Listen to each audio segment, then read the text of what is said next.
Bonjour, je suis le docteur Demerlet. Et le docteur Lemarié. Nous sommes biologistes au labo de thérapie cellulaire et nous nous occupons de coordonner les recherches et les qualifications de donneurs non apparentés et apparentés pour les patients greffés à Marseille. Alors en fait, lorsque l'indication de greffe est posée, pour nous, c'est un peu le lancement d'un chronomètre, puisqu'il va falloir trouver un donneur compatible pour le patient, et c'est un processus long, complexe, qui va prendre plusieurs mois. Et en plus, dans ce processus, il va y avoir besoin de plusieurs équipes. Les greffeurs qui s'occupent du patient, et nous, on garantit l'indépendance pour la sélection et la préparation du donneur. Donc il y a les greffeurs d'un côté, et nous, en tant que centre donneur, on va sélectionner et préparer le donneur tout en garantissant son libre consentement à toute la procédure. Parmi tous les acteurs impliqués, il va aussi y avoir l'EFS pour des analyses génétiques, pour vérifier la compatibilité, et d'autres acteurs qui font que ce processus est particulièrement complexe et doit être bien coordonné pour aboutir à la greffe du patient avec le bon donneur au bon moment. Dans la plupart des cas, le premier type de recherche, ça va être la recherche de donneurs dans la famille. Un donneur de cellules souches hématopoïétiques, on va dire qu'il est compatible sur des critères génétiques. C'est ce qui s'appelle le typage HLA. Ce typage HLA, on en hérite chacun de nos parents. Une moitié de notre père, une moitié de notre mère.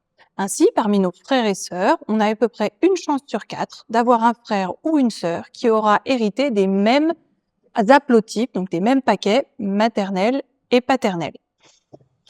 Ce cas-là, qui n'est que d'une chance sur 4, c'est le meilleur cas puisque la compatibilité est alors de 100%. Lorsqu'il n'y a qu'un seul haplotype en commun, on parle de semi-compatibilité ou une greffe haploïdentique. C'est pourquoi on va d'abord chercher chez les frères et sœurs et ensuite on s'orientera vers les enfants du patient s'il en a. Dans certains cas, il n'y a pas de famille et donc on va plutôt aller chercher un donneur phénoïdentique, c'est-à-dire dans les registres internationaux de donneurs de moelle osseuse, et c'est ce dont Claude va vous parler tout à l'heure. Alors en pratique, comment ça se passe? On doit chercher un donneur pour notre patient, on va recevoir son arbre pour contacter les différentes personnes de sa famille qui sont éligibles. Mais on ne va pas chercher leur compatibilité tout de suite. On va d'abord leur poser quelques questions médicales, car le don ne doit en aucun cas altérer la santé du donneur. Il y a un certain nombre de contre-indications, comme les maladies auto-immunes, des antécédents de cancer, qui font que le donneur sera d'emblée contre-indiqué. Une fois cette première étape passée, on va typer les apparentés potentiellement compatibles.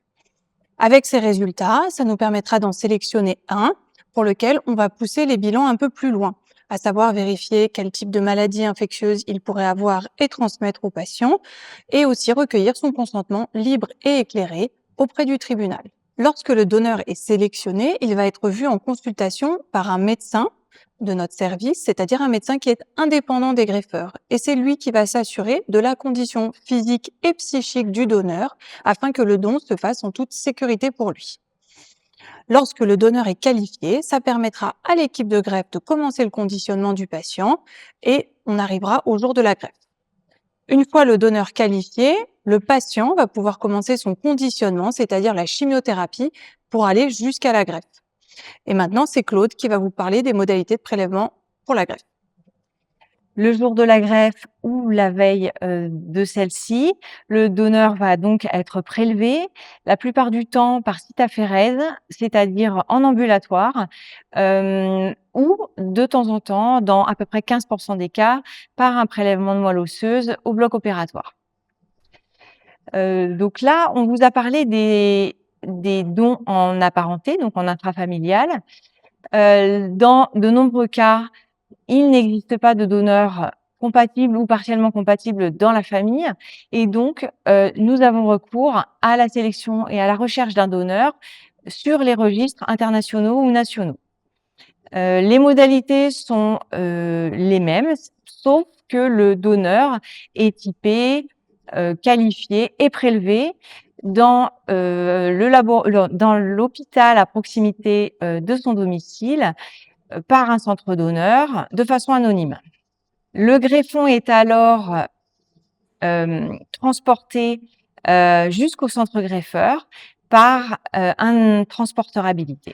Donc en 2023, la plupart des patients greffés en France l'ont été avec des donneurs non apparentés provenant de registres internationaux et plus précisément d'Allemagne et des États-Unis en raison de la grande taille des registres existants dans ces pays. D'autres critères comme le groupe sanguin ou les antécédents d'infection avec des virus comme le cytomégalovirus peuvent être également pris en considération dans le cas où plusieurs donneurs seraient identifiés en apparenté ou en non apparenté.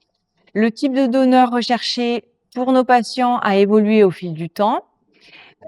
Actuellement, la majorité des greffes sont encore effectuées avec des donneurs non apparentés, mais le recours aux donneurs partiellement compatibles intrafamiliaux a beaucoup progressé ces dernières années en raison de l'évolution des traitements post-greffe reçus par le patient.